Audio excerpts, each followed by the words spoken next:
Здравейте, приятели! Днес сме ви приготвили рибени кюфтенца с млечен сос. Хайде да ги правим! Какво ни е необходимо за приготвянето на кюфтенцата?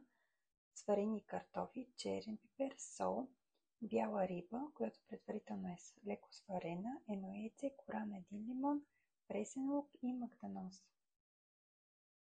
Започваме с намачкването на картофите, като не ги правим на пюре, за да може все пак да се усещат в кюфтетата.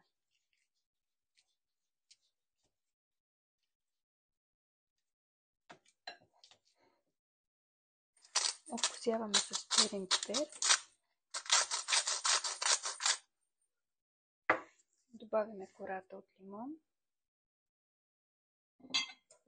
яйцето,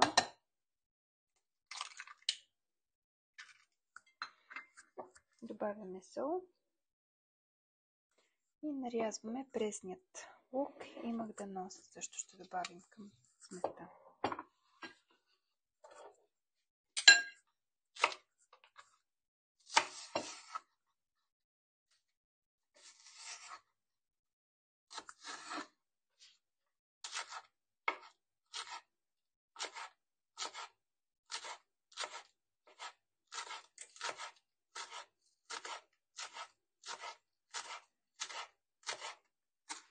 Нарязваме магданозът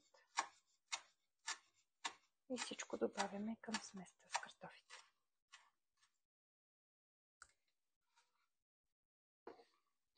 Разбъркваме добре, накъсваме рибата и нея добавяме.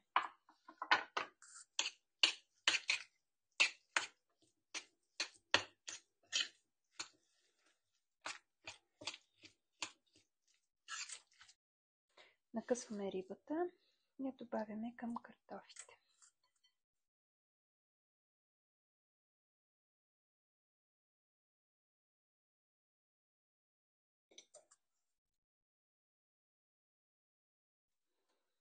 Оформяме кюфтенцата, потапяме ги леко в брашно и ги слагаме в малко мазнина, да се изпечат хубаво и равномерно. Изтопваме брашното и ги слагаме в тиганчето.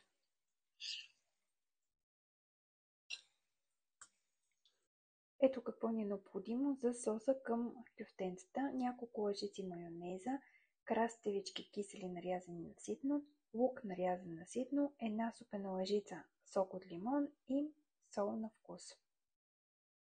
Към майонезата добавяме киселите краставички с лукът, овкусяваме, разбъркваме и добавяме лимоновия сок. Сосът ни е готов. Приятели, това беше днешното предложение. За още рецепти ни последвайте. До скоро!